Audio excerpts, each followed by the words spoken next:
Hari ini sudah ditemukan Bapak Ibu, di Iran itu ada satu daerah yang isinya lebih dari 70.000 orang Yahudi. Jadi jangan salah Pak, perkataan Nabi tidak ada yang tidak terbukti.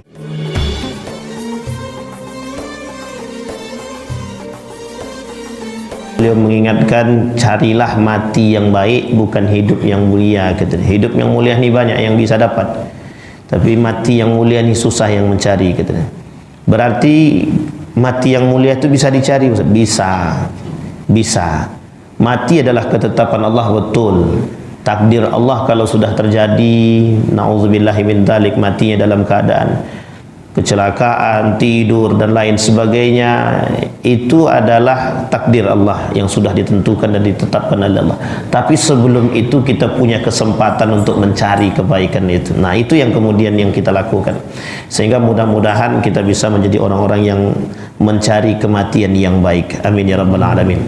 Baik Bapak Ibu, di subuh hari ini kita ingin coba menyelesaikan pembahasan Dajjal kita Bapak Ibu. Mudah-mudahan bisa selesai Dajjal nih, dan kita bisa bersiap-siap dalam menghadapi Dajjal ini. Dan kemarin kita sudah bahas itu, ada beberapa hal tentang agen-agen Dajjal yang sudah kita sampaikan juga. Dan memang pembahasan Dajjal ini Bapak Ibu sekalian yang berbahagia, bukan hanya di sini saja, di seluruh dunia pembahasan Dajjal ini selalu tersampaikan. Bahkan di setiap nabi pun tidak ada yang melewati pembahasan Dajjal, itu tidak ada. Semua nabi, mulai dari Nabi Adam sampai Nabi Muhammad, semuanya membahas tentang Dajjal dan memberitahu. Kenapa mereka memberitahukan Dajjal ini kepada yang lain? Padahal zaman mereka jauh Pak, jauh sekali zaman itu. Tetapi pada masa baginda Nabi Muhammad SAW saja, itu Nabi sendiri menyampaikan permasalahan Dajjal itu. Satu ketika duduk dengan para sahabat, Nabi menyampaikan permasalahan Dajjal itu sampai tersenyum. Tapi tersenyumnya Nabi itu mengatakan kepada sahabat itu sebenarnya bukan tersenyum dalam arti senang, bukan. Tersenyum dalam arti kata ketika ada seorang datang kepada Nabi bercerita tentang Dajjal, bercerita tentang seseorang yang dianggap itu sebagai Dajjal. Maka Bapak Ibu sekalian yang berbahagia, kalau kita kumpulkan hadis-hadis Dajjal itu secara sifatnya, itu hadis-hadis Dajjal itu cuma terbagi pada dua hal saja. Satu, tentang karakter Dajjal itu sendiri, atau yang disebut dengan orang-orang yang bersifatkan seperti Dajjal. Yang kedua, betul Dajjal beneran. Dan yang kedua-dua ini, itu kedua-duanya diaminkan oleh baginda Nabi Muhammad SAW. Nah, kemarin kita sudah bahas tuh sampai agen-agen Dajjalnya. Sampai kita katakan, ada yang mengatakan bahwa Zionis Amerika adalah bagian daripada Dajjal.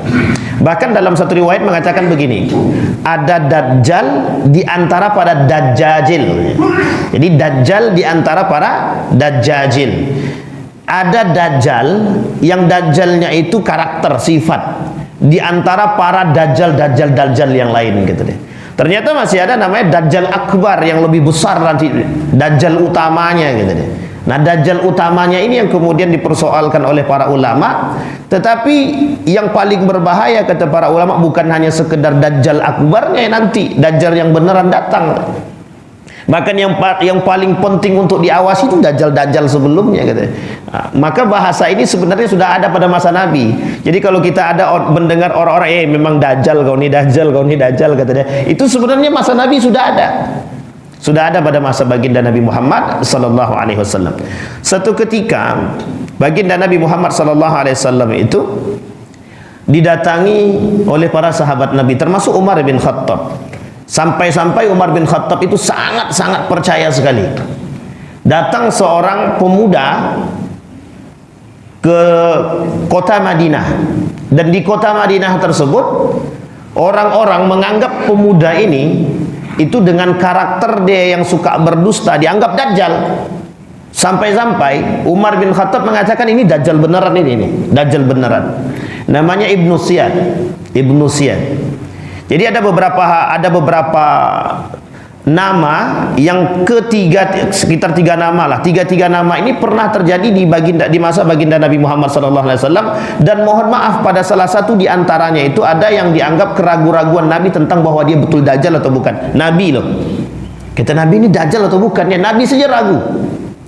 Tapi kemudian ada cerita yang lain nanti, dia ada 3. Maka salah satunya Ibnu Siyad, ada namanya Abu Khuza'ah. Abu Khuza'ah juga terjadi masa Nabi masih hidup, mengatakan wah ini orang mirip kali dengan Dajjal ini, karakternya mirip, tingginya mirip, pendeknya mirip, pendeknya mirip, hitamnya mirip, rambutnya mirip, cuman tidak mata dia tidak satu. Nah, tapi kata Nabi, ketika ada orang yang bernama Ibnu Siyad itu dikatakan sebagai seorang Dajjal, karena apa? Karena dia punya karakter, sifatnya itu sama. Apa sifatnya yang sama seperti Dajjal? Pendusta. Dan dustanya itu sudah keterlaluan, sehingga disebut oleh Dajjal, wah ini orang Dajjal beneran. Sampai Umar bin Khattab mengatakan ketika melihat Ibnu Siyad tadi, ya Rasulullah, betulkah ini Dajjal? Sampai Nabi bingung. Apa kata Nabi kepada para sahabat? Saya pun ragu apakah ini betul Dajjal atau bukan. Tapi kalau dia Dajjal, matanya tidak satu. Dajjal tidak punya istri, tapi dia punya istri. Dajjal tidak punya anak, tapi dia punya anak. Tapi secara sifat kok sama. Nah, sehingga muncul pernyataan, ada orang-orang yang mengatakan dajjaluna kadzabun. Ada manusia yang dajjal, tapi bukan dajjal secara benaran, tapi dajjal secara sifat. Ibnu Siyad. Kemudian ada yang kedua namanya Abu Khuza'ah. Sama, Abu Khuza'ah itu juga sama. Abu Khuza'ah itu dalam hadis ini dikatakan sama. Beliau ini, tapi hadis ini dhaif, yang untuk Abu Khuza'ah ini agak lemah hadisnya. Sampai Abu Khuza'ah ini dianggap sebagai Dajjal juga karena rajin dusta tadi. Memang dusta itu menjadi makanan harian gitu. Sehingga kalimat Dajjaluna kadzabun itu disebut oleh Nabi karena kelak akan muncul orang-orang yang salasuna kadzab, yang akan muncul kata Nabi kelak di akhir zaman itu 30 pendusta, dan 30 pendusta itu diibaratkan sebagai seorang Dajjal. Itu bahasa kiasan Bapak Ibu. Apa bahasa kiasannya? Kelak akan muncul para Dajjal sebelum Dajjal beneran muncul gitu deh. Nah, ini saking berbahayanya Dajjal itu. Sehingga memang yang ditakutkan Nabi bukan hanya sekedar Dajjal saja. Nabi saking takutnya dengan Dajjal, tapi ada yang lebih ditakutkan oleh Nabi. Bahkan mohon maaf, ada ulama yang rajin berdusta, yang memang mukanya dianggap sebagai orang alim, hatinya bukan alim, atau pendusta, dia dengan kealiman dia berdusta. Covernya alim, dalamnya tidak, itu juga dianggap sebagai Dajjal itu. Maka kalau ada orang mengatakan si Anu itu kayak Dajjal aja tuh, itu mungkin karena dusta dia. Cuman kita tak boleh katakan, Pak, oh muka-muka Dajjal kau ni. Itu tak boleh itu, Pak. Nampak kawan awak berdusta, katakan Dajjal, itu tak boleh. Baik. Nah, kembali kepada poin kita Bapak Ibu. Nanti kita sampaikan. Yang pertama, kemarin kita sudah bahas tentang Dajjal, karakternya, sifatnya, matanya, bentuknya sudah kita sampaikan. Hari ini kita akan sampaikan di mana akan munculnya Dajjal tadi. Di mana akan munculnya Dajjal. Ini menjadi persoalan dan perdebatan para ulama. Munculnya Dajjal itu di arah timur. Di arah timur ini itu bisa menjadi perdebatan yang sengit di kalangan para ulama. Ada yang mengatakan di Iran, ada yang mengatakan di Irak, ada yang mengatakan di Saudi Arabia, kata dia. Yang benar tuh Dajjal tuh di Saudi, kata dia. Wah, iya juga, saya bilang ini kalau sempat Saudi tahu dibilang Dajjal bisa jadi gitu. Tapi memang berat. Kenapa? Karena mereka menunjukkan karakternya itu, Pak. Jadi orang tahunya pada masa Nabi, kenapa si Anu itu dikatakan Dajjal itu karena pada karakternya saja. Sehingga yang disebut dengan Dajjal tadi, saking berkuasanya Dajjal tadi, sampai dikatakan bahwa Dajjal itu bukan makhluk, tapi bentuk, tapi negara, katanya. Bisa jadi begitu. Makanya bahasan para ulama itu mengatakan Amerika Zionis itu adalah Dajjal, katanya. Itu karena apa? Karakter. Bukan diartikan sebagai bahwa Dajjal beneran gitu. Tapi sebelum Dajjal beneran datang, kata dia, ini orang-orang dah seperti Dajjal ini dah parah sekali. Bahkan kami pun tak selamat dari orang-orang seperti ini, gitu deh. Itu yang pertama. Maka Dajjal itu muncul dari arah timur. Ketika Dajjal ini muncul dari arah timur, nanti kita sampaikan ada seorang pemuda yang bertemu. Dan hadis ini sahih dalam Bukhari dan Muslim. Dan itulah yang kemudian menjadi pegangan para ulama-ulama yang membahas tentang Dajjal, termasuk yang tadi Ibnu Siyad. Termasuk Syekh Al-Arifi mengatakan bahwa ada Ibnu Siyad, ada satu lagi yang disebut dengan Tamim Ad-Dari. Dan ini juga menjadi persoalan, dan ini hadis yang dipegang oleh para ulama bahwa Dajjal itu sudah ada tapi belum bermunculan. Bahkan ulama mengatakan Dajjal itu tidak satu, ada Dajjal kata dia. Hanya saja puncak Dajjalnya yang belum nampak gitu. Baik, kembali kepada poin tadi, dia dari timur. Berapa lama Dajjal itu tinggal di muka bumi ini? Tak lama Pak, 40 hari saja. Tapi selama 40 hari dengan kecepatan yang dia miliki, dia bisa menembus semua negara. Tidak ada satupun kota yang tidak diinjak oleh Dajjal. Dan ketika Dajjal menginjakkan kakinya di kota tersebut, semua berdatangan, termasuk kaum munafik. Nanti kita sampaikan siapa saja. Ada 7 pengikut Dajjal Bapak Ibu, 7 pengikut Dajjal. Setelah ini kita sampaikan. Sampai di sini bisa dipahami Bapak Ibu ya. Baik, 40 hari hadisnya sahih mengatakan keberadaan Dajjal itu 40 hari saja. Tapi selama 40 hari apa yang dilakukan oleh Dajjal? Manipulasi manusia. Manipulasi manusia. Apa yang dilakukan dia dalam memanipulasi manusia? Tunjuk mayat hidup, tunjuk langit turun hujan, tunjuk pohon jadi emas. Ini bukan cerita dalam Wali Songo ya, tapi ini beneran, beneran. Berbicara Dajjal yang dari kampung datang. Di tangannya ada 2, satu api, satu lagi saya lupa, satu lagi api, satu lagi air. Di tangan kanan dia air, di tangan kiri dia api. Kalau di tangan kanan dia air berarti pada hakikatnya api. Kalau di tangan kiri dia, ini yang harus Bapak Ibu pahami. Tapi insya Allah kita nggak akan ketemu, amin. Di tangan kiri dia adalah api, hakikatnya air. Jadi cara beliau, cara Dajjal itu memanipulasi. Dan ini dicocokologi kepada karakteristik umat manusia hari ini. Dicocokologi. Tahu Bapak Ibu cocokologi ya? Dicoba untuk dicocokkan dengan sifat dan karakter manusia hari ini. Dan itu Bapak Ibu bukan bersandarkan pada hanya sebatas kalimat, bukan. Ini dari perkataan baginda Nabi. Kenapa? Karena kelak di akhir zaman sulit mencari kebenaran, sulit mencari kejujuran. Dan itu terjadi. Kenapa kita katakan terjadi? Setiap lisan yang keluar dari orang-orang yang suka berbohong, itu sulit untuk kita katakan bahwa itu A ataupun B. Bahkan yang lebih parah lagi adalah mereka gunakan sesuatu kekuasaan dan kekuatan bagi mereka untuk berdusta. Dan itu yang disampaikan oleh baginda Nabi Muhammad SAW. Kenapa Ibnu Siyad itu dikatakan pendusta, dikatakan Dajjal? Karena saking kerasnya dia berdusta, saking kuatnya dia berdusta. Yang kedua, di tangan kanannya ada madu, di tangan kirinya ada air.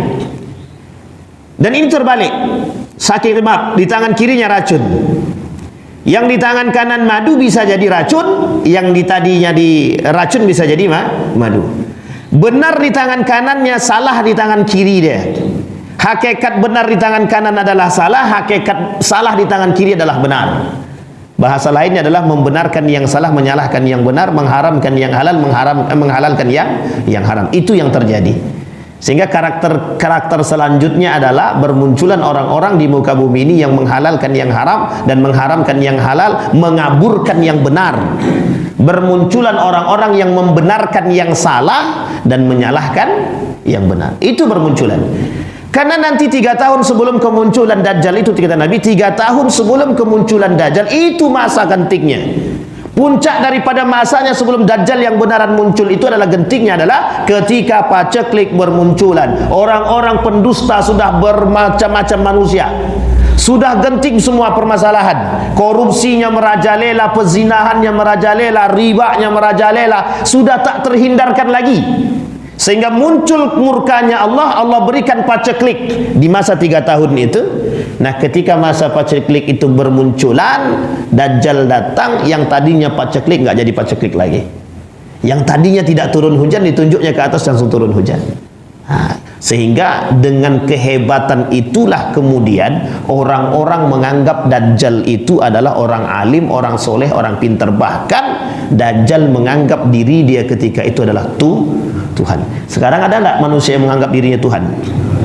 Menganggap secara lisan tidak, menganggap secara karakter, menganggap secara sifat, menganggap diri dia lebih baik daripada yang lain, lebih kuat daripada yang lain, lebih kuat daripada Tuhan.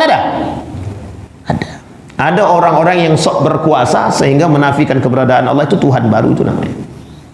Dia tak mengatakan diri dia Tuhan, tapi sifat dia dah kayak Tuhan. Kalau bukan karena aku, tidak akan jadi ini. Nah, itu Tuhan tuh. Karakter-karakter Tuhan baru begitu. Orang-orang yang menganggap diri dia menafikan keberadaan Allah. Dia tak tahu. Nah, baik. Kembali kepada poin tadi. Sehingga 40 hari. Selama 40 hari dia bisa melakukan apapun. Dan bisa memanipulasi manusia dengan karakter dia, dengan sifat dia, dengan kehebatan dia. Ketika ini terjadi disampaikan oleh baginda Nabi Muhammad SAW, tidak ada satupun para sahabat yang tertawa. Tidak ada satupun sahabat yang tertawa. Ketakutan. Apa kata para sahabat? Ketemu tidak ya kami? Dalam hati mereka berkata, kami ketemu tidak ya? Kami ketemu tidak? Sampai-sampai Umar bin Khattab mengatakan dengan gagahnya, kalau benar Ibnu Siyad itu adalah Dajjal, apa kata Nabi kepada aku akan bunuh dia, kata Umar bin Khattab. Apa kata Nabi? Kalau benar Ibnu Siyad itu Dajjal, maka engkau tidak akan sanggup membunuh dia. Coba bayangkan Pak, tidak ada yang sanggup membunuh Dajjal. Sekuat Umar bin Khattab pun dikatakan oleh Nabi, kalau benar Ibnu Siyad itu adalah Dajjal, maka engkau tidak akan sanggup membunuhnya. Karena memang betul Bapak Ibu, Dajjal itu bukan main, bukan tandingan manusia biasa. Dajjal itu bukan tandingan itu. Orang alim saja bisa tertipu dan terpedaya dengan bahasa Dajjal saja. Baik. Kemudian Bapak Ibu, ada 7 pengikut Dajjal. 7 pengikut Dajjal. Yang pertama Bapak Ibu, orang-orang Yahudi. Itu dah jelas tuh Bapak Ibu. Nah, jadi kalau seandainya Bapak Ibu mau kaitkan juga dengan tadi yang disebut dengan Zionisme, Israel, Yahudi, Amerika, bisa-bisa saja memang kita kaitkan, tapi dalam ilmu kait-mengkait, bukan dalam ilmu beneran. Tetapi secara karakteristik ilmu ini cocok. Dari para pengamatan para ulama yang memang pengamatan dalam aspek sejarah dan sosiologi, mereka katakan cocok. Memang karakter itu ada pada diri orang-orang Yahudi, karakter itu juga ada pada diri orang-orang Amerika. Hari ini yang megang Amerika siapa? Bukan orang Amerika. Yang memegang Amerika itu adalah Yahudi. Makanya siapa hari ini, siapa yang naik jadi presidennya terpilih? Donald Trump. Donald Trump itu sudah jelas anteknya Yahudi. Apa kata Donald Trump? Kami dan Israel itu bersahabat. Artinya apa? Saya akan mati-matian membantu Israel. Itu sudah pasti Bapak Ibu. Dan kenapa? Jangan tanyakan kenapa. Karena memang sudah menjadi sunnatullahnya. Artinya apa? Sudah menjadi sunnatullah, akan ditampakkan kekuatan-kekuatan Yahudi agar kelak di akhir kita akan berperang dengan Yahudi Pak. Mungkin kita tak berperang, yang berperang adalah generasi kita Pak. Generasi setelahnya kita yang akan berperang dengan Yahudi. Dan itu jelas. Kenapa? Karena itu perang terakhir nanti. Berperangnya umat muslim dengan Yahudi sampai mereka kemudian menutupi diri, mencari tempat untuk bersembunyi. Sampai pohon-pohon pun bisa berbicara mengatakan, nih dia Yahudi belakang saya. Dan itu perang akhir kita Pak. Perang akhir kita. Maka orang yang berdekatan, salah satu pengikut daripada Dajjal tadi adalah orang-orang Yahudi. Apa kata Anas bin Malik meriwayatkan bahwa Rasulullah SAW bersabda, kelak Dajjal akan diikuti oleh 70.000 orang Yahudi dari Asbahan. Tahu Bapak Ibu di mana Asbahan ini? Asbahan ini salah satu daerah yang ada di Khurasan. Khurasan ini salah satu kota yang ada di Iran. Di mana Bapak Ibu? Di Iran. Hari ini sudah ditemukan Bapak Ibu. Di Iran itu ada satu daerah yang isinya lebih dari 70.000 orang Yahudi. Jadi jangan salah Pak, perkataan Nabi tidak ada yang tidak terbukti. Dan orang inilah yang bakal menjadi pendukungnya. Makanya penguatnya bisa jadi Dajjal itu datang dari sana karena ada pendukungnya tadi. Itu yang mengatakan. Ulama yang mengatakan datangnya dari timur, dianggap timur itu adalah salah satunya adalah Iran. Maka salah satu perkataan mereka adalah dikarenakan kelak yang akan mengikuti adalah Asbahan, orang-orang Yahudi yang tinggal di Asbahan, di daerah Khurasan. Kemudian Khurasan itu yang berada di Iran. Jangan salah Bapak Ibu, Renaissance, tahu Renaissance Bapak Ibu? Renaissance itu pertumbuhan, perkembangan, munculnya ilmuwan-ilmuwan muslim itu pada masa itu Bapak Ibu, Irak dan Iran. Jangan salah, bermunculan ilmuwan-ilmuwan muslim itu pada masa kepemimpinan siapa? Daulah Abbasiyah. Di mana tempatnya Daulah Abbasiyah? Salah satunya Irak. Baghdad tuh di mana? Di situ Bapak Ibu. Jadi jangan salah, renaissance kata orang itu adalah bermunculannya para ilmuwan muslim dan berkembangnya peradaban Islam itu kembali hidup itu pada masa itu. Iran punya cerita. Lu kok enggak di Saudi Arabia? Memang bukan Saudi Arabia. Imam Al-Ghazali asli Saudi bukan? Ibnu Taimiyah bukan? Imam Ibnu Khaldun bukan? Al-Biruni bukan? Al-Jabar bukan? Ilmuwan muslim semua. Bukan dari Saudi Arabia. Coba bayangkan, bukan dari Saudi Arabia. Maka bermunculan Pak, jangan salah, Khurasan itu salah satu pencetak kader-kader terbaik. Tapi, ada tapinya. Dari situ juga Bapak Ibu, dari situ juga akan muncul yang menyesatkan, yang merusak. Apa kata ulama Syiah? Tadi malam jam 2 saya terbangun, kemudian saya coba baca kembali materi ini, takut ragu saya. Tapi dapat ada sedikit pencerahan. Yang saya buka ternyata malah websitenya orang Syiah. Astagfirullah, salah buka. Ternyata saya buka websitenya. Tapi saya dapat cerita situ. Salah satu yang mereka katakan adalah sangat masuk akal sekali. Kalau memang dari Iran ini akan muncul kesesatan dan kehancuran bagi umat muslim, bagi dunia, katanya. Mengapa di Iran ini bermunculan orang-orang yang menjadi ilmuwan, katanya. Wih, saya bilang, wah gawat juga nih. Yang kedua, kalau memang nejat itu adalah nejat itu disandarkan kepada Iran, disandarkan kepada Iran. Kalau memang nejat itu disandarkan kepada, kenapa nejat yang ada di peta itu lebih dekat dengan Saudi Arabia dan lebih tepatnya di Riyadh, kata mereka. Kasus-kasus kejadian yang paling berbahaya itu, yang paling nampak oleh kita hari ini secara sosial, yang paling merusak itu, ya memang Saudi Arabia. Yang Riyadh itu Pak, Ka'bah yang diinjak oleh perempuan telanjang, replikanya Al-Quran yang dijadikan, yang diinjak, yang diduduki oleh wanita-wanita telanjang dalam festival-festival. Kehancuran-kehancuran Riyadh itu sudah nampak sekali Pak. Kehancuran moral di Riyadh itu sudah sangat berbahaya sekali. Penghinaan dan penistaan yang mereka lakukan ketika di Riyadh itu terhadap agama Islam besar sekali Pak. Itu terjadi. Cuma mengapa kalimat ini menjadi misterius? Kenapa kita katakan ini misteri? Karena hampir semua para ulama yang membahas tentang kalimat nejat itu berbeda pendapat. Tidak ada yang satu sepaham. Tidak ada yang sepaham. Hanya beberapa saja. Apakah itu Saudi atau Iran? Dan sehingga menjadi persoalan bagi kita juga Pak. Tapi kalau kita lihat dua-duanya sama-sama merusaknya Pak. Sama-sama.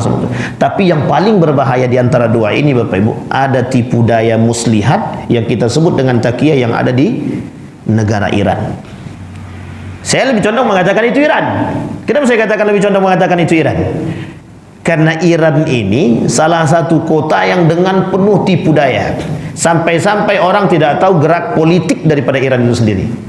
Ketika Iran membasmi Israel, semua orang percaya dengan Iran, semangat dengan Iran. Oh, jangan salah Pak, jangan salah.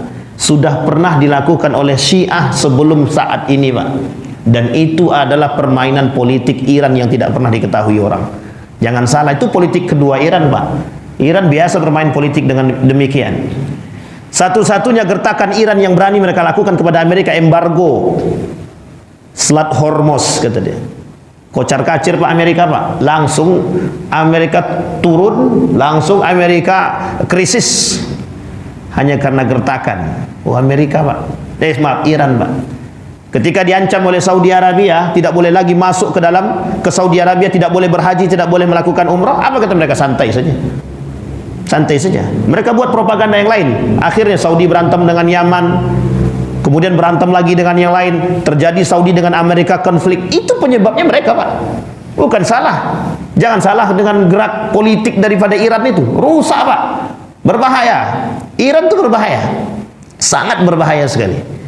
Maka ini dalam pandangan, sehingga ketika Nabi mengatakan nejat itu menjadi persoalan para ulama. Yang benar nih nejat ini siapa? Kalau Saudi yang dikatakan itu adalah nejat, itu adalah Saudi, maka tidak mungkin Nabi tinggal di Madinah. Tapi kalau dilihat dari peta, posisi nejat itu sangat berdekatan dengan Madinah, sebelah utaranya Madinah. Kembali kepada poin tadi Bapak Ibu. Yang pertama kata Nabi, orang yang menjadi pengikut daripada Dajjal tadi adalah Yahudi. Kenapa kok Yahudi?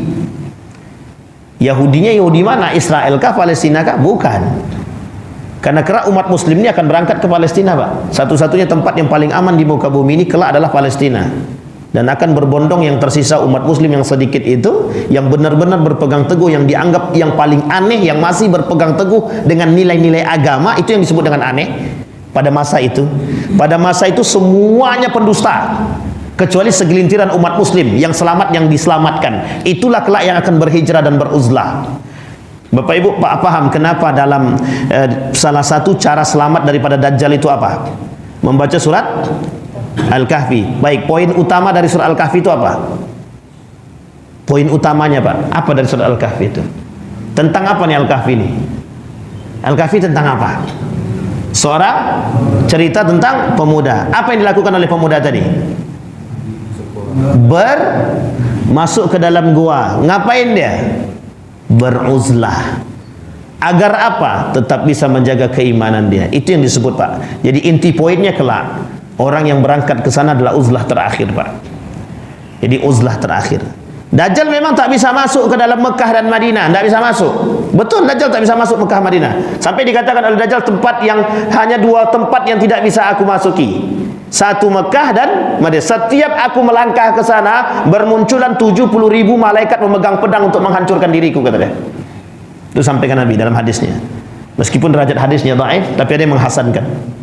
Apa kata Dajjal tadi? Setiap aku melangkah masuk ke dalam kota, menuju kota Makkah dan Madinah, itu dihadang oleh 70.000 malaikat dengan pedangnya, sehingga tak sanggup masuk dia. Tapi selain daripada dua kota tersebut, semuanya aku masuki. Tapi mengapa kita diperintahkan uzlahnya ke Palestina? Ini yang menjadi persoalan kita, Pak. Lain waktu kita bahas itu, Pak. Karena uzlah kita ke Palestina, kok kenapa tidak ke Mekah dan ke Madinah? Tapi kenapa uzlahnya justru ke, dianggap Palestina tempat terakhir terbaik umat muslim ketika itu. Itu sangat membutuhkan apa namanya, tadabbur tentang Palestina. Dan mengapa kok Saudi Arabia bukan pilihan akhir untuk uzlah? Hanya memang kotanya kota suci. Jangan salah Bapak Ibu, jangan salah.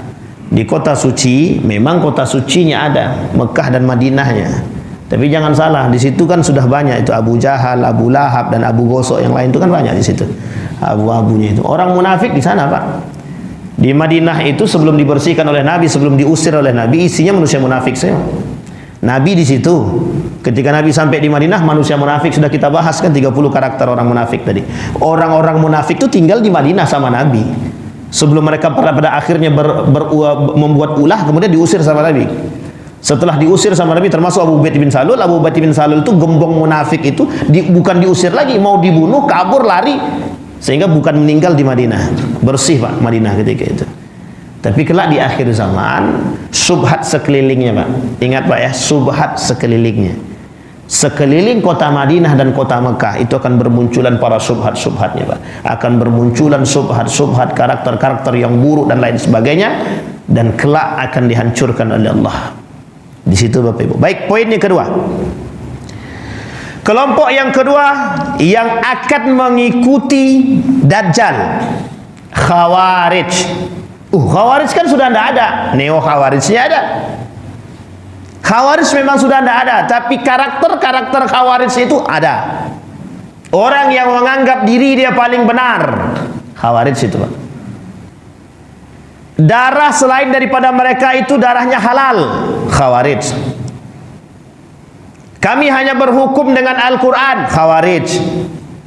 Misal, mereka menafikan sunnahnya, menafikan hadis Nabi. Mereka tak percaya dengan para ulama, tak percaya dengan Nabi. Sama tuh Khawarij itu, karakter Khawarij itu. Yang keempat, mereka selalu menganggap diri mereka dan perkataan mereka paling benar. Yang kelima, mereka suka mentakfir. Itu Khawarij. Nah, saya tak mau katakan ini cocokologi, bukan, tapi itu perkataan Nabi. Salah satu karakternya orang Khawarij itu adalah mengkafirkan orang. Dulu ada namanya Ahmadiyah. Ahmadiyah, tahu Bapak Ibu Ahmadiyah ya? LDII. Tahu Bapak Ibu LDII? Untung selamat LDII sekarang. Kalau sempat kembali kepada masa dahulu, habis tuh, langsung disesatkan.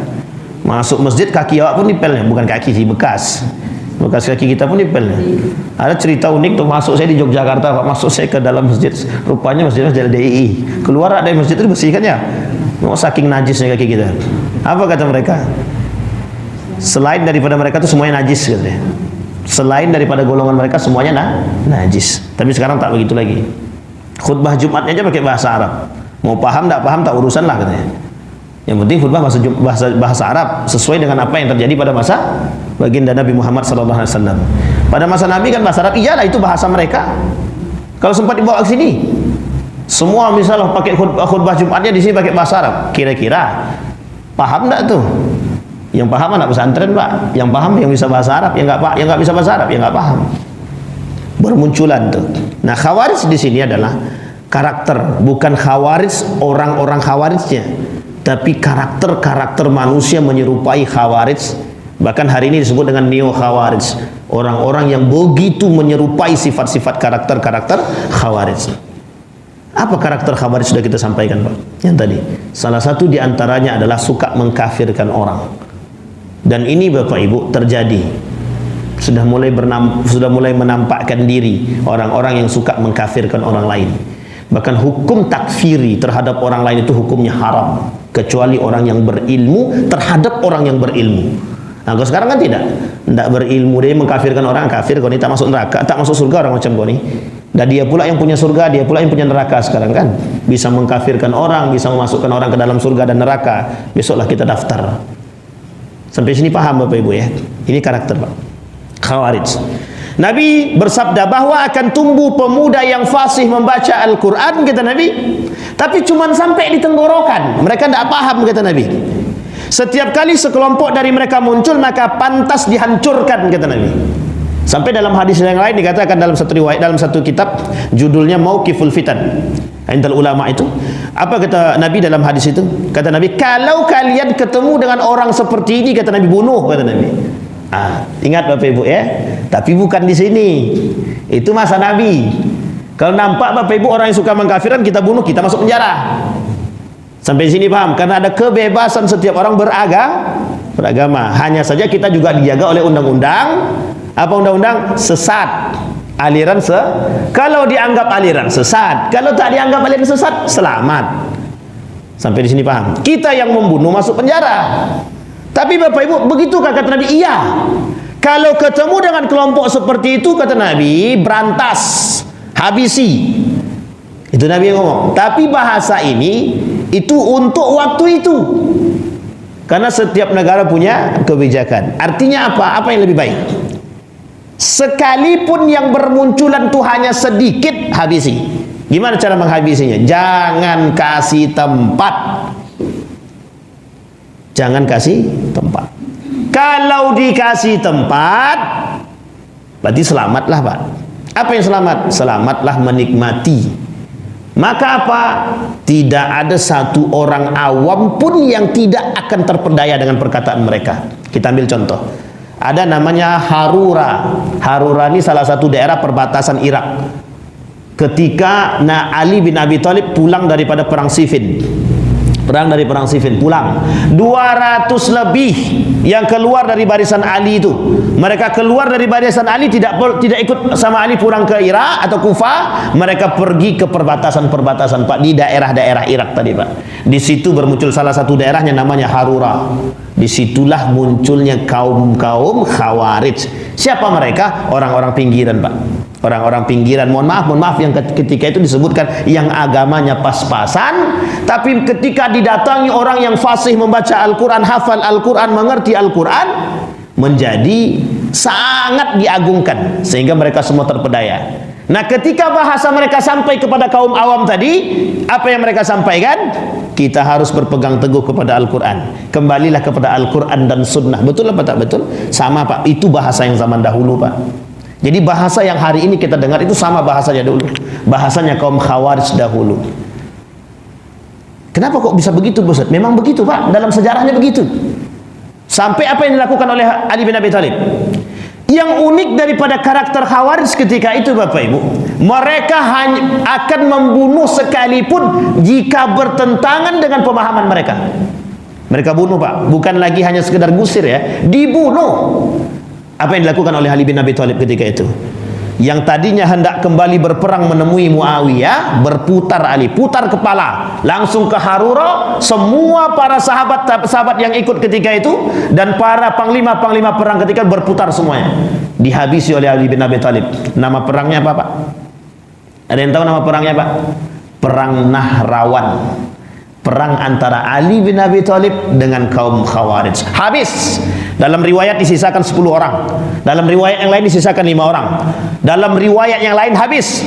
Tapi ada yang mengatakan tersisa 10 orang. Kelak di antara 10 orang ini Bapak Ibu, ada salah satu di antara mereka yang ikut berperang bersama Al-Husain, yang ikut menjadi tulang punggung propaganda terhadap Al-Husain, yang kelak yang akan ikut membunuh Al-Husain. Coba bayangkan, Pak. Khawarij itu begitu, Pak. Muka dua dia, entah muka tembok, entah muka dua, kita tidak tahu itu. Pokoknya mukanya lah. Berbahaya apa tak berbahaya Khawarij ini? Bahaya, Pak. Sekarang jika ada yang mirip seperti ini, itu sudah saya sampaikan karakternya, Pak. Saya sampaikan. Fasihnya lebih fasih dia daripada awal ini. Solatnya lebih rajin daripada kita. Mohon maaf, itu bahasanya Nabi mengatakan. Setiap di jidat mereka ada tanda. Di jidat mereka ada tanda. Pakaian mereka rapi. Balhum awam. Tapi mereka itu orang-orang awam. Kenapa awam? Mereka hanya dicuci otaknya, Bapak Ibu. Dicuci otaknya. Kenapa dicuci otaknya? Dan bagaimana cara melepas diri daripada tersebut? Orang-orang seperti ini eksklusif. Tahu eksklusif, Bapak Ibu? Sangat sempit pola pikirnya, Bapak Ibu. Sangat sempit. Ketika Saudi Arabia di bumi hanguskan oleh mereka, itu salah satu contoh, Pak. Kenapa ada rumah Nabi dihabisi? Kenapa makam-makam diratakan? Peninggalan-peninggalan bersejarah yang sudah tinggi untuk menjadi satu tempat yang begitu indah, kemudian dihabisi sama mereka. Rumah Nabi tak boleh lagi dikunjungi. Masuk kuburan sekarang tak boleh lagi bagi perempuan, hanya laki-laki, itu pun cuma jalan aja. Kuburan-kuburan. Oh, itu takutnya nanti mereka. Betul, saya sepakat itu, Pak. Sepakat saya.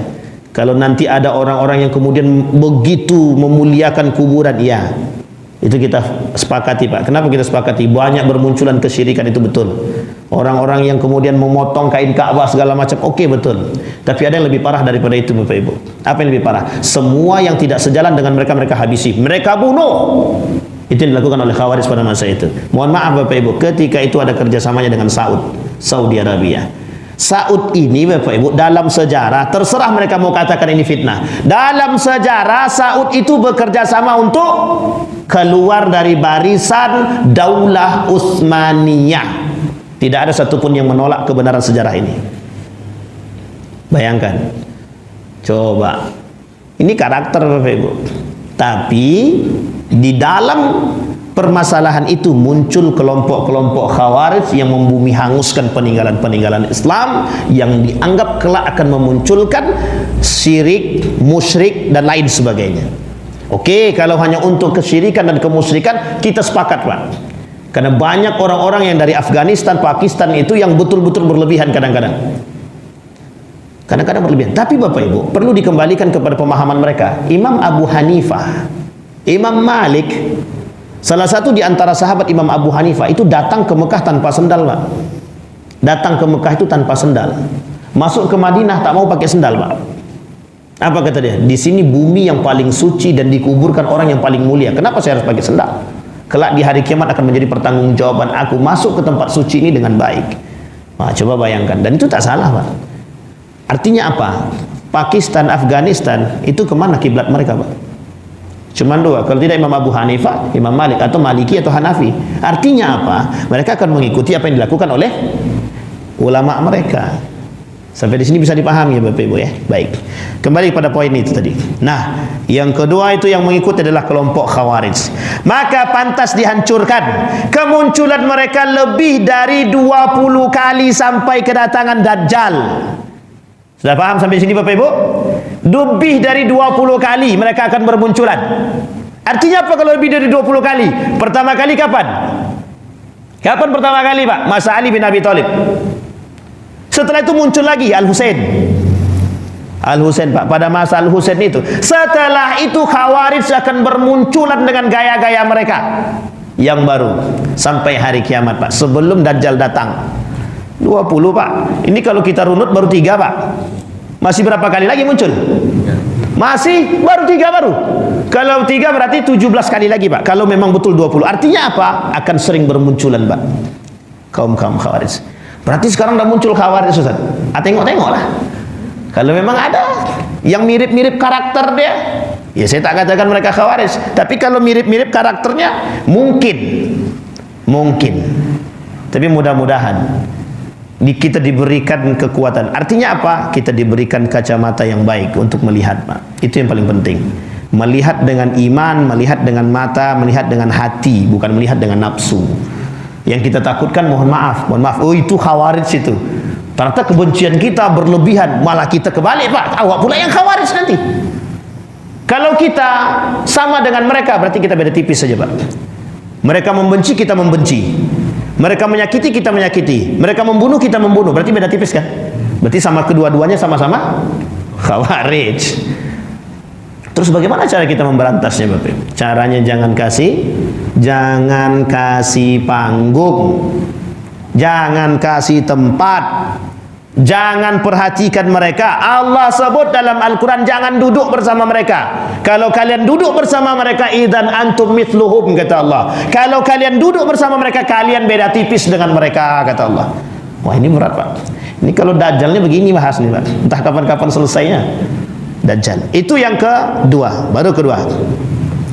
Ditarik kesimpulan, salah satu pengikut Dajjal adalah Khawarij, sebuah gambaran umum bagi orang-orang yang dungu, tidak mengetahui dengan baik ajaran-ajaran Islam yang benar. Betul, Pak. Khawarij itu mereka akan menganggap apa yang mereka bawa itu paling betul dan tidak akan mau mereka menerima yang lain, Pak. Kita ambil contoh DII TII. Saya tak katakan DII TII ini Khawarij ya, tapi saya katakan DII TII ini mirip Khawarij. Orang yang sudah tergabung dalam DII, Daulah Islamiyah Indonesia waktu itu, keluar kita dari barisan itu, Pak, tembak mati. Bayangkan. Bahkan kata mereka, sholat itu tidak lebih penting daripada perkumpulan ketika mereka dalam keadaan rapat. Wah, itu unik juga itu, Bapak Ibu. Jadi agak susah ini juga, Bapak Ibu. Baik, pernah dengar DII TII kan, Bapak Ibu? Nah, ini jelas lah, yang tua-tua mesti tahu nih. NII, Negara Islam Indonesia, atau bahasa lainnya adalah Daulah Islam Indonesia. Baik, yang ketiga sebelum kita tutup, pelaku bid'ah dan kesesatan. Jangan tersinggung, pelaku bid'ah dan kesesatan. Yang pertama tadi apa? Yang akan mengikuti Dajjal, Yahudi. Yang kedua, ya Khawarij. Yang ketiga, pelaku bid'ah dan kesesatan. Berapa banyak di akhir zaman aliran sesat akan muncul? Nabi cuma katakan 73 golongan dari umat muslim. Pertanyaannya, itu apakah bahasa mutlak seperti itu? Tidak. Ulama mengatakan bahasa kiasan, saking banyaknya. Kira-kira ada tidak pengikutnya? Bukan tak ada pengikutnya. Sampai-sampai, bukan sampai-sampai lagi, sampai-sampai abang yang sebelah kiri kita ini dah kena telepon, Pak, gara-gara aliran sesat juga tuh. Hampir lagi kena beliau. Aliran sesat banyak, Pak, pengikutnya tak sedikit. Orang yang bisa berbicara dengan Tuhan lewat HP, itu pengikutnya ribuan. Orang yang bisa mengeluarkan uang dari baju, pengikut ribuan. Ada yang kemudian aliran sesat yang ditemukan di Bengkalis, itu pengikutnya ramai. Bukan tak ada pengikutnya, banyak. Bahkan yang lebih parah hari ini, yang lebih muncul aliran sesat itu liberalisme, sekulerisme, itu lebih sesat dan menyesatkan itu, Pak. Lebih menyesatkan. Kalau aliran sesat seperti itu nampak, Pak, nyata sesatnya, Pak. Misal kita ambil contoh, misalkan ada orang berbicara dengan Tuhan, kita anggap itu alirannya sesat, betul. Kenapa kita bisa katakan mana ada manusia yang bisa berbicara dengan Tuhan lewat HP? Itu sudah jelas sesatnya, Pak. Oh, pengalaman pribadi, oke, pengalaman pribadi tidak bisa diceritakan, Pak. Bahkan mimpi bertemu dengan Nabi tidak boleh dijadikan sandaran. Dalil tak boleh. Aku bertemu dengan Nabi tadi malam, katanya Bang Didi itu bakal masuk surga. Jangan percaya betul. Perkataan Nabi itu benar, bertemu dengan Nabi benar, tapi perkataan yang keluar dari pengalaman pribadi tidak bisa dijadikan sandaran dalil kuat. untuk menyatakan kebenaran demikian. Itu pengalaman pribadi, betul. Nanti semua orang berdoa, ya Allah, ternyata si Didik masuk surga, tolong Dik, bawa kami nanti ke surga ya. Tangan Bang Didik jadi suci setelah ini Pak, dicium orang semua. Sampai sini paham Bapak Ibu ya? Baik. Pelaku bid'ah, apa yang disebut dengan pelaku bid'ah? Bapak Ibu tengok sekarang, pelaku bid'ah apa yang disebut hari ini? Semuanya melakukan perbuatan-perbuatan bid'ah. Bid'ah, tahalul, apa itu? Bukan tahalul, apa? Tahayul, khurafat, TBC. Semuanya mereka lakukan dengan berbagai macam dalih. Jangan ada tersinggung, karena memang agama ini singgung menyinggung sebenarnya. Singgung menyinggungnya siap-siap aja lah kalau untuk disinggung, karena memang begitu Pak. Dan tidak salah Pak, tidak salah, memang begitu kata Nabi, kelak di akhir zaman itu memang begitu. Jadi salah satu yang sudah menjadi sunnatullah itu adalah sesuatu yang disampaikan oleh Nabi itu kan pasti terjadi. Artinya apa? Semua perbuatan-perbuatan manusia itu sesuai dengan apa yang disampaikan Nabi dalam hadisnya tentang munculnya fitnah-fitnah. Jadi fitnah-fitnah itulah yang kemudian menjadi persoalan. Maka kata Nabi, berpegang teguhlah dengan tali agama, itu yang selamat. Makanya kelak orang yang berpegang teguh itu dianggap dengan aneh. Bapak sholat rajin ke masjid itu paling aneh kelak di akhir zaman. Kalau sekarang ini tidak, Bapak Ibu masih aman lah, insya Allah masih aman, karena masih banyak yang ke masjid. Uang di dalam masjidnya masih banyak yang subhat dan fitnahnya Pak. Oh iya, dalam masjid saja ada fitnah, apalagi di luar masjid. Sampai di sini paham Bapak Ibu? Hudzaifah Ibnul Yaman radhiyallahu anhu pernah mendengar sabda Nabi bahwa setiap umat ada majusinya. Setiap umat ada majusi. Bapak Ibu saya tanya, apa itu majusi? Agama apa dia majusi itu? Agama yang menyembah api. Sekarang pertanyaannya adalah, apa yang disebut dengan menyembah api? Kenapa Nabi kemudian mengatakan majusi? Banyak orang yang menyembah bentuk, banyak orang yang menyembah barang, banyak orang yang menyembah apa namanya itu? Ya, yang sifat seperti itulah. Dulu api, sekarang ada pohon, ada matahari dulu kan gitu. Sekarang enggak, kan manusia, harta, kekayaan, jabatan, mobil semua disembah sekarang. Oi, sayang kali lah aku dengan mobil. Lecet sedikit mengamuknya minta ampun tuh. Ini mobil aku nih mahal nih, kau takkan sanggup. Menghina orang pula lagi gara-gara mobil Pak. Benda mati Pak, benda mati. Besok mati pun tak dibawa, mati pun tak dibawa. Tapi kita begitu keras menjaga dia, disayang-sayang, dielus-elus, seolah-olah Tuhan tak pernah digitukan. Cintanya dia dengan mobil lebih cinta lagi daripada ke mobil, daripada ke Allah. Sekarang banyak tak manusia begitu? Maka bahasa Nabi sederhana saja, majusinya. Setiap umat ada majusinya katanya. Itu betul Pak. Nabi Musa saja baru selesai, baru keluar dari kejaran, naik sebentar tidak sampai 2 minggu, mohon maaf, mungkin sekitar 2 mingguan dia naik. Turun-turun sudah nyembah patung semua Pak. Turun sudah nyembah patung. Apa kata Nabi Harun? Aku sudah katakan gitu deh. Tapi mereka nggak mau dengar. Ngamuk Nabi Musa, mengamuk. Nah sekarang tak bisa kita ngamuk lagi Pak. Apa kata mereka? Hak-hak kami, nak kami nyembah patung, kayak nak nyembah matahari, kayak nak nyembah duit, kayak nak nyembah Tuhan, kayak nak nyembah kekuasaan, kita terserah kata. Itu hak-hak kami ini. Kami dah kerja keras mencari itu. Ini yang sulit kita temui sekarang, yang susah kita habisi Pak. Sementara majusi umat ini adalah mereka yang tidak percaya kepada takdir. Kalau berjumpa dengan orang semacam ini, Nabi Muhammad SAW melarang untuk menghadiri jenazahnya. Wah, ini agak berat sedikit nih. Jadi kan ada para koruptor gimana Pak Ustaz? Jangan, ini lain, ini jangan disamakan dengan itu ya. Dan dilarang membesuk mereka dikala mereka sakit, karena mereka adalah pengikut Dajjal. Gimana kita tahu Pak Ustaz dia majusinya dunia nih? Gimana? Ya sekarang Bapak Ibu tengoklah. Apa kaitannya majusi dengan murjiah? Beda tipis Pak. Majusi tak percaya dengan takdirnya Allah. Bukan tak banyak yang tak percaya, bukan tidak banyak yang tidak percaya dengan takdir Allah. Hari ini bermunculan manusia-manusia yang tak percaya dengan takdir. Itu sudah takdirnya Allah, qadarullah begini keadaannya, takdirnya begini. Enggak, harusnya tak begitu. Coba tadi kalau dia seandainya mohon maaf mendengarkan perkataanku, enggak mungkin dia mati kecelakaan gitu. Wah, artinya sudah menentang kekuasaan Allah, sudah menentang takdirnya Allah. Oh, bukan begitu saja, udah banyak. Harusnya kursi jabatan itu kan punya aku. Kenapa kok diambil sama dia? Datang dukun, tolong kau sihir tu ya, kau santet kayak terserah lah gimana modelnya, pokoknya setelah itu dia mati aku naik ke situ lagi. Ini sekarang ini dah banyak manusia-manusia begitu tuh, bukan sedikit Pak. Memang tak semuanya, tapi sudah mulai bermunculan. Nah, kelak ketika sudah merajalela penyakit-penyakit seperti ini, kata Nabi, maka barulah kemudian Dajjal itu muncul. Yang Dajjal beneran belum muncul dah kayak gini keadaannya. Bagaimana kalau Dajjal beneran yang muncul? Sanggup kita Pak? Na'udzubillahimin. Semoga Allah matikan kita sebelum kita ketemu dengan Dajjal Pak. Kalau sempat ketemu, ya Allah, na'udzubillahimin dzalik. Baik Bapak Ibu sekalian yang berbahagia, ini akhir. Dia masih ada keempat, kelima, keenam, ketujuh, masih ada 4 poin lagi. InsyaAllah mudah-mudahan di pertemuan yang akan datang, kalau Allah izinkan kita ketemu, kita sampaikan dan kita akhiri dan kita selesaikan Dajjal nih Pak sampai selesai mungkin. Karena nanti salah satu pengikut Dajjalnya ada juga namanya munafik, yang insyaallah 3 poin lagi dari Dr. Ed Al-Qarni kita selesaikan. Saya kira itu saja Bapak Ibu. Ada pertanyaan? Enggak ada, alhamdulillah. Ada pertanyaan Bapak Ibu? Tidak ada kan Pak? Aman kan? Alhamdulillah. Ini makin takut atau makin apa kita tidak tahu nih. Baik, saya kira itu saja, kita berdoa kepada Allah. A'udzubillahi minasyaitonirrajim. Bismillahirrahmanirrahim. Alhamdulillahirabbil alamin, hamdan syakirin, hamdan na'imin, hamdan yuwafi ni'amahu wa yukafi'u mazida. Ya Rabbana lakal hamdu kama yanbaghi li jalali wajhikal karim wa 'azimi sultanik. Allahumma jannibna min munkaratil akhlaq. Allahumma ighfir lana dhunubana wa dhunuba walidina warhamhuma kama rabbayana shighara. Allahumma faqihna fid din wa 'allimna at-ta'wil. Allahumma faqihna في الدين وعلمنا التأويل. اللهم فقهنا في الدين وعلمنا التأويل. اللهم ارزقنا إماما عادلا.